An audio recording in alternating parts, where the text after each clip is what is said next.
गोदान। लेखक मुंशी प्रेमचंद। कथावाचक सोनम। अध्याय 24। सोना 17वें साल में थी और इस साल उसका विवाह करना आवश्यक था। होरी तो 2 साल से इसी फिक्र में था, पर हाथ खाली होने से कोई काबू न चलता था। मगर इस साल जैसे भी हो उसका विवाह कर देना ही चाहिए, चाहे कर्ज लेना पड़े, चाहे खेत गिरो रखने पड़े। और अकेले होरी की बात चलती तो 2 साल पहले ही विवाह हो गया होता। वो किफायत से काम करना चाहता था, पर धनिया कहती थी कितना ही हाथ बांध कर खर्च करो, 200-250 लग ही जाएंगे। जुनिया के आ जाने से बिरादरी में इन लोगों का स्थान कुछ हेठा हो गया था और बिना 100-200 किए कोई कुलीन वर न मिल सकता था।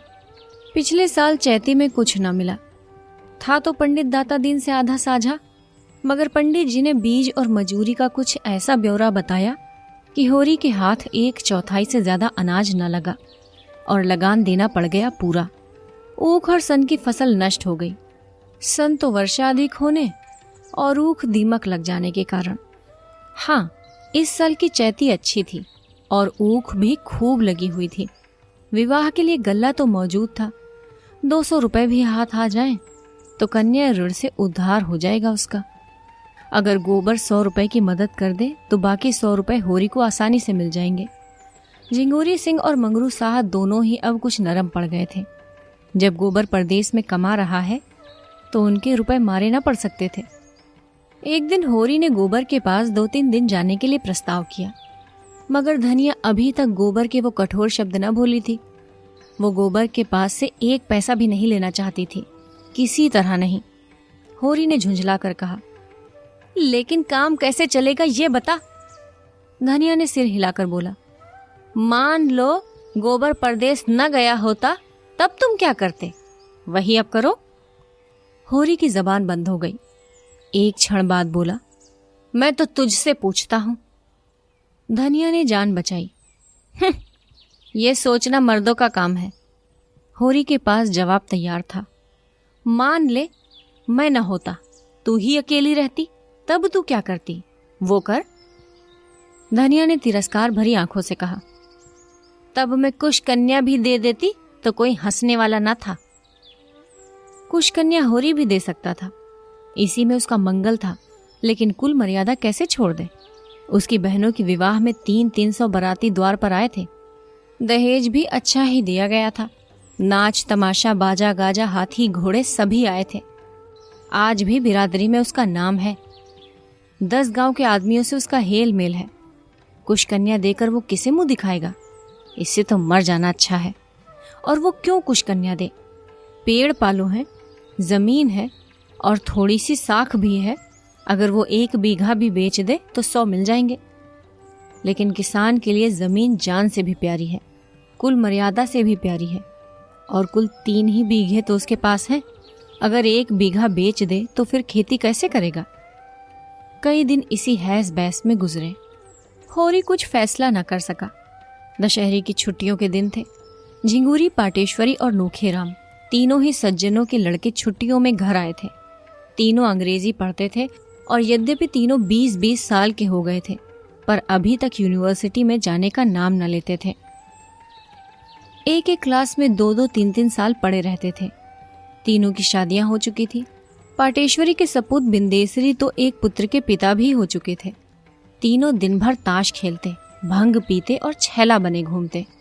वे दिन में कई बार होरी के द्वार की ओर ताकते हुए निकलते और कुछ ऐसा संयोग था कि जिस वक्त वो निकलते उसी वक्त सोना भी किसी न किसी काम से द्वार पर आ खड़ी होती। इन दिनों वो वही साड़ी पहनती थी जो गोबर उसके लिए लाया था। ये सब तमाशा देख देख कर होरी का खून सूखता था, मानो उसकी खेती चौपट करने के लिए आकाश में ओले वाले पीले बादल उठे चले आते हों। एक दिन तीनों उसी कुएं पर नहाने जा रहे थे जहां होरी ऊख सींचने के लिए पुर चला रहा था। सोना मोट ले रही थी। होरी का खून आज खौल उठा। उसी सांझ को वो दुलारी सहुआइन के पास गया। सोचा औरतों में दया होती है, शायद इसका दिल पसीज जाए और कम सूद पर रुपए दे दे। मगर दुलारी अपना ही रोना ले बैठी। गांव में ऐसा कोई घर न था जिस पर उसके कुछ रुपए न आते हों। यहाँ तक कि झिंगूरी सिंह पर भी उसके 20 रुपए आते थे, लेकिन कोई देने का नाम न लेता था।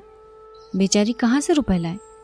होरी ने गिड़गिड़ा कर कहा, भाभी बड़ा पुण्य होगा, तुम रुपए न दोगी, मेरे गले की फांसी खोल दोगी। झिंगूरी और पाटेश्वरी मेरे खेतों पर दांत लगाए हुए हैं। मैं सोचता हूँ बाप दादा की यही तो निशानी है, ये निकल गई तो जाऊंगा कहाँ? एक सपूत वो होता है कि घर की संपत्ति बढ़ाता है। मैं ऐसा कपूत हो जाऊं कि बाप दादों की कमाई पर झाड़ू फेर दूं। दुलारी ने कसम खाई, होरी मैं ठाकुर जी के चरण छूकर कहती हूँ कि इस समय मेरे पास कुछ नहीं है। जिसने लिया वो देता नहीं तो मैं क्या करूं? तुम कोई गैर तो नहीं हो, सोना भी मेरी ही लड़की है, लेकिन तुम ही बताओ क्या करूं? तुम्हारा ही भाई हीरा है, बैल के पास 50 रुपए हैं, उसका तो कहीं पता ठिकाना नहीं। उसकी घरवाली से मांगो तो लड़ने को तैयार।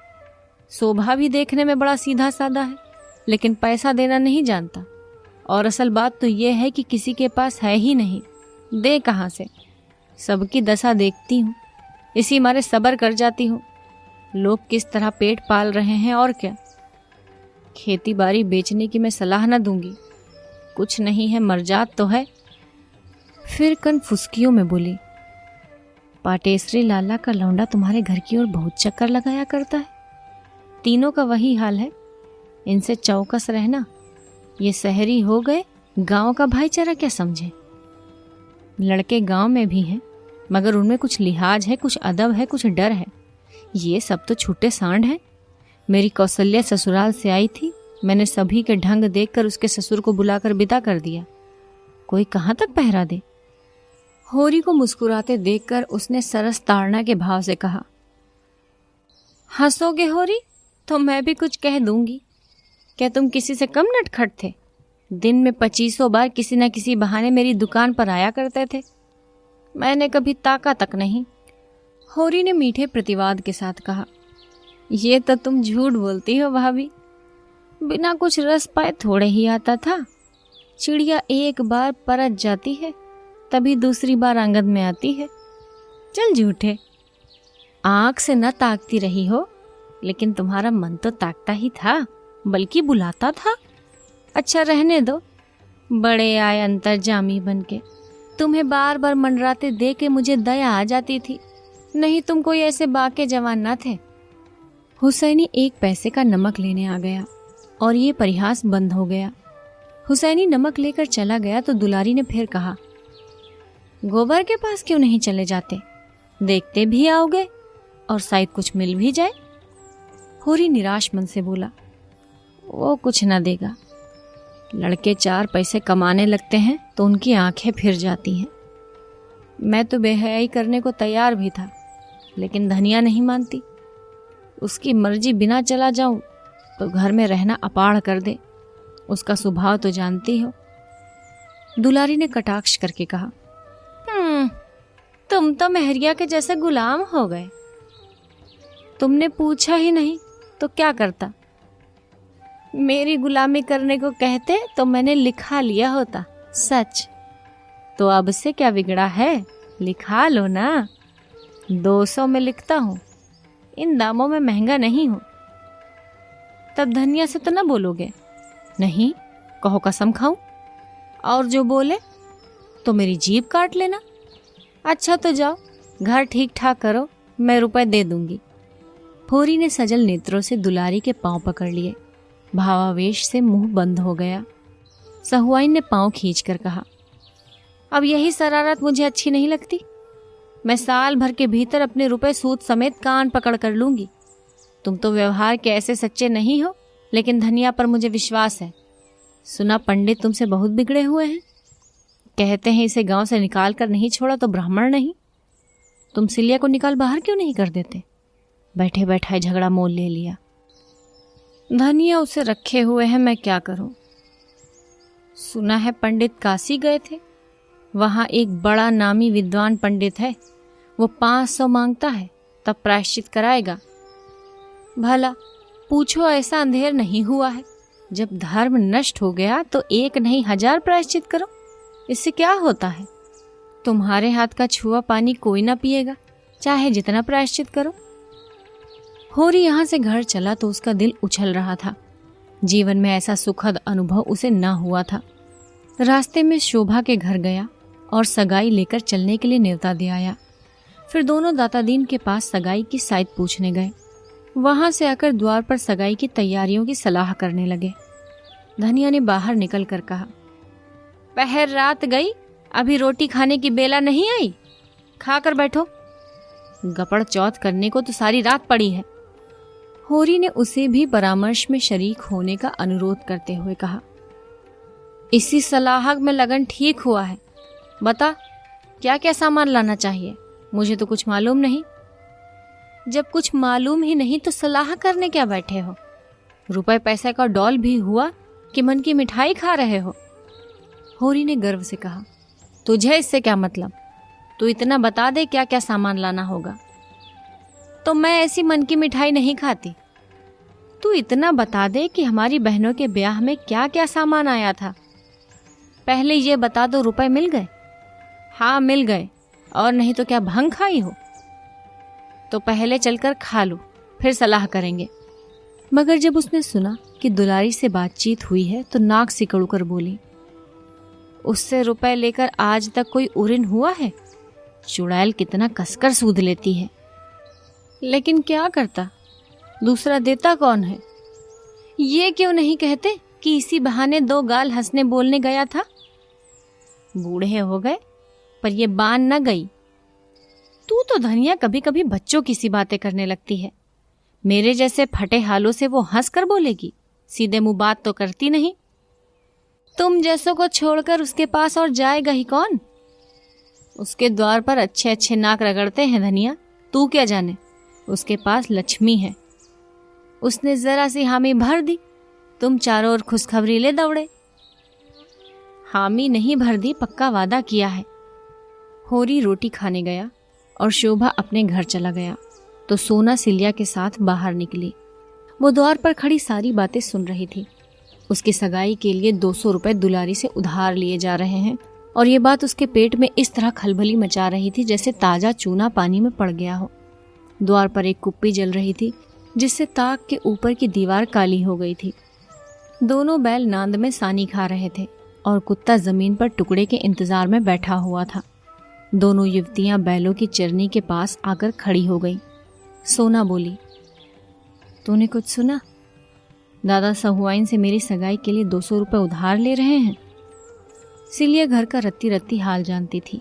बोली, घर में पैसा नहीं है तो क्या करें?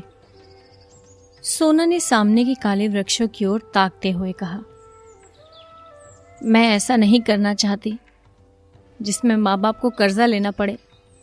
कहाँ से देंगे बेचारे, बता। पहले ही कर्ज के बोझ के तले दबे हुए। 200 और ले लेंगे तो बोझा और भारी होगा कि नहीं? बिना दान दहेज के बड़े आदमियों का कहीं ब्याह होता है पगली?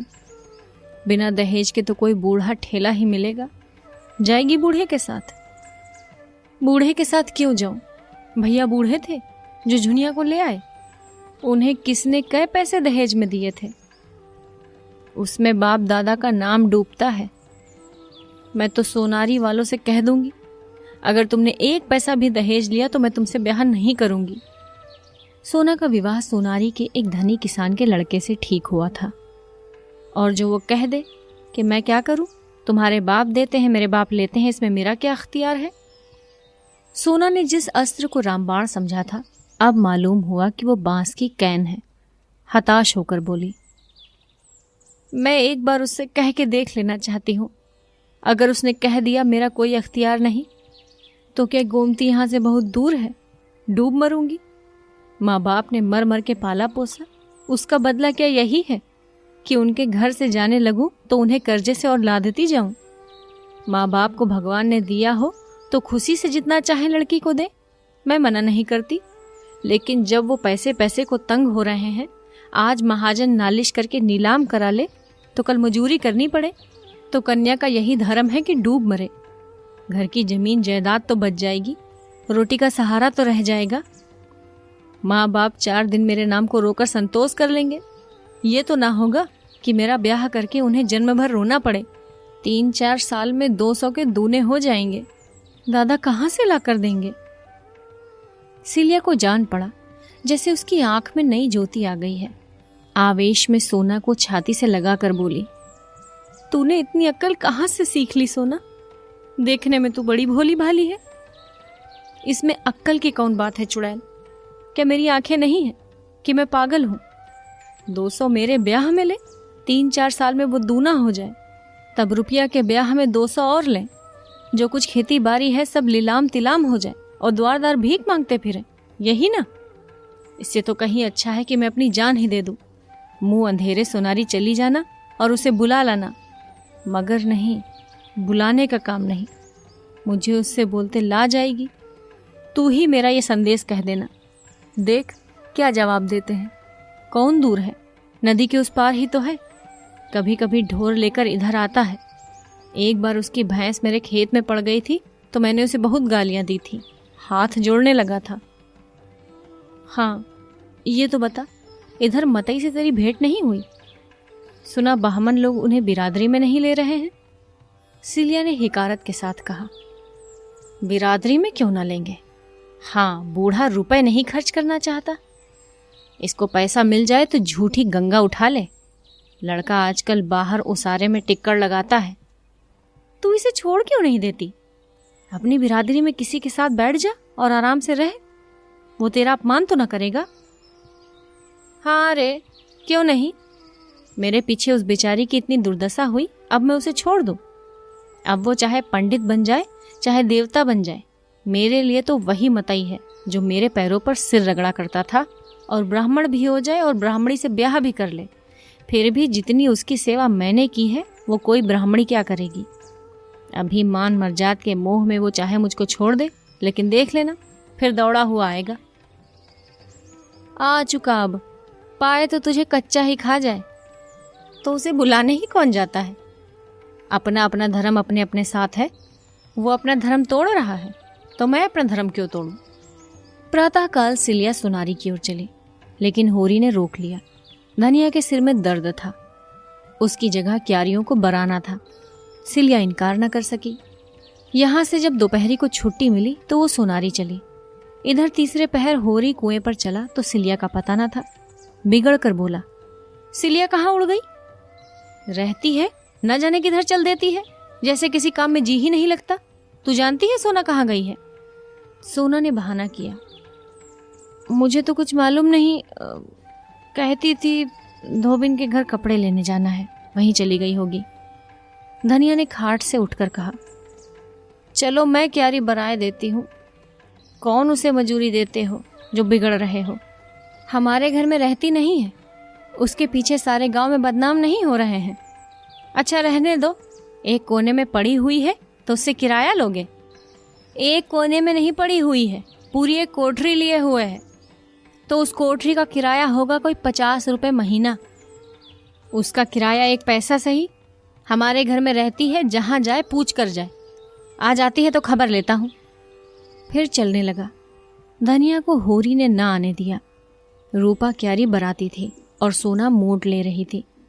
रूपा गीली मिट्टी के चूल्हे और बर्तन बना रही थी और सोना सशंक आंखों से सोनारी की ओर ताक रही थी। शंका भी थी, आशा भी थी। शंका अधिक थी, आशा कम। सोचती थी उन लोगों को रुपए मिल रहे हैं तो क्यों छोड़ने लगे। जिनके पास पैसे हैं वे तो पैसे पर और भी जान देते हैं, और गौरी महतो तो एक ही लालची है। मथुरा में दया है, धर्म है, लेकिन बाप की इच्छा जो होगी वही उसे माननी पड़ेगी। मगर सोना भी बच्चा को ऐसा फटकारेगी कि याद करेंगे। वो साफ कहेगी जाकर, किसी धनी की लड़की से ब्याह कर तो जैसे पुरुष के साथ मेरा निबाह ना होगा। कहीं गौरी महतो मान गए तो वो उनके चरण धो धो कर पिएगी, उनकी ऐसी सेवा करेगी कि अपने बाप की भी ना की होगी, और सिलिया को भरपेट मिठाई खिलाएगी। गोबर ने उसे जो रुपया दिया था उसे अभी तक सचे हुए थे। इस मृदु कल्पना से उसकी आंखें चमक उठी और कपोलों पर हल्की सी लाली दौड़ गई। मगर सिलिया अभी तक क्यों नहीं आई? कौन बड़ी दूर है? ना ने दिया होगा उन लोगों ने। ओहो, वो आ रही है, लेकिन बहुत धीरे धीरे आती है। सोना का दिल बैठ गया। अभागे नहीं माने शायद। नहीं सिलिया दौड़ती हुई आती तो सोना से हो चुका ब्याह, मुंह धो रखो। सिलिया आई जरूर, पर कुएं पर ना आकर खेत में क्यारी बराने लगी। डर रही थी होरी पूछेंगे कहाँ थी अब तक, तो क्या जवाब देगी। सोना ने ये 2 घंटे का समय बड़ी मुश्किल से काटा। पुर छूटते ही वो भागी हुई सिलिया के पास पहुंची। वहां जाकर तुम मर गई थी क्या? ताकते ताकते आंखें फूट गईं। सिलिया को बुरा लगा।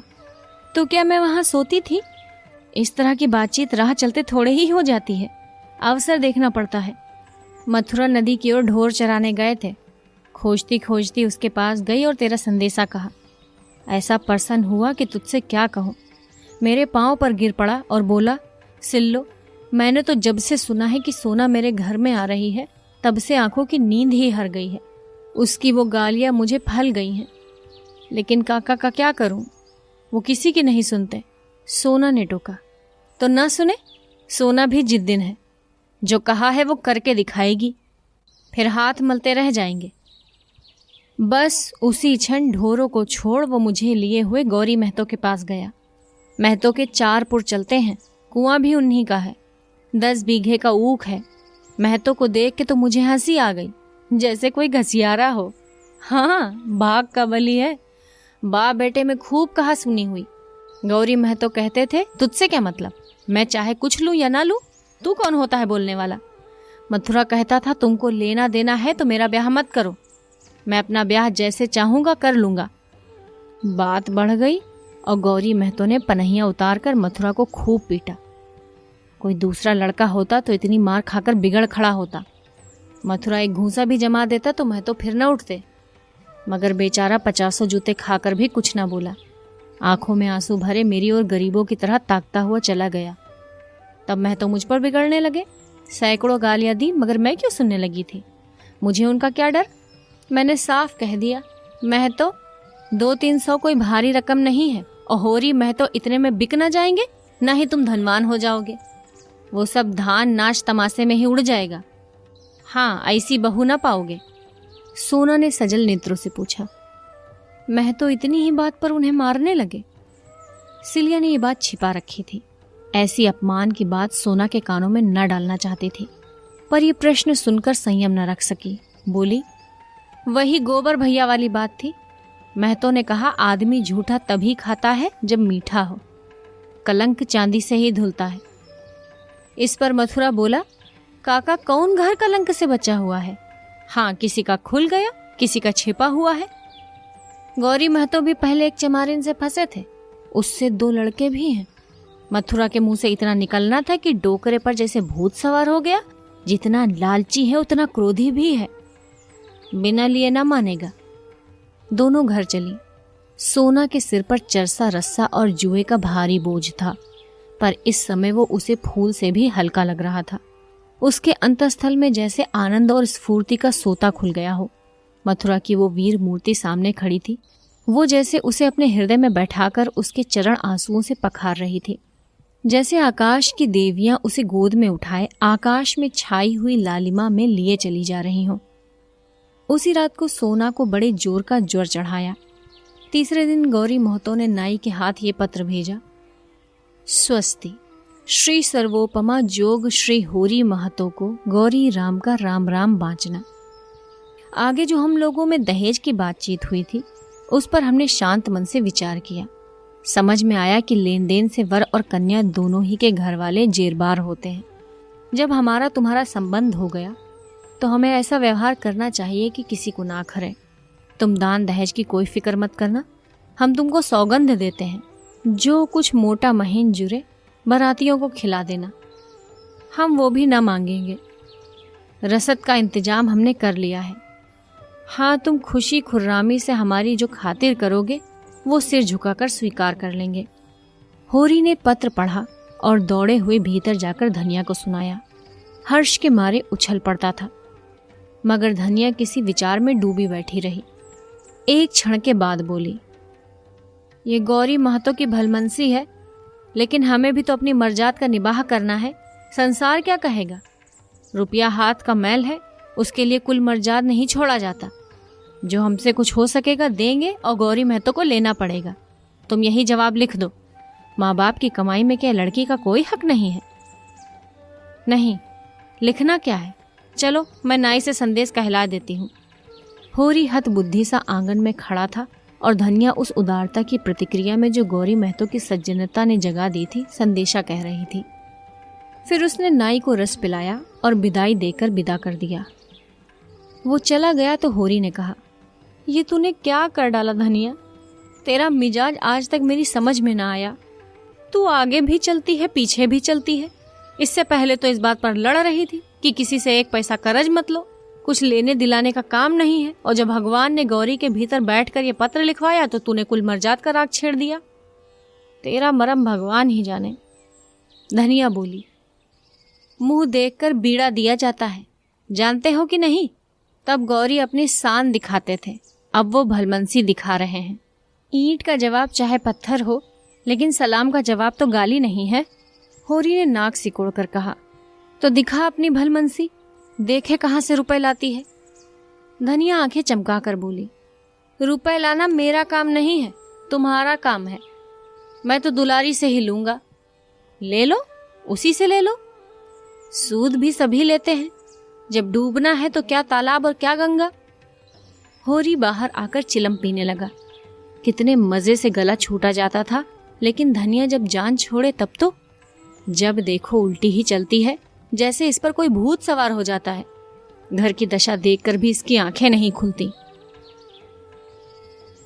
गोदान, लेखक मुंशी प्रेमचंद, कथावाचक सोनम। अध्याय 24।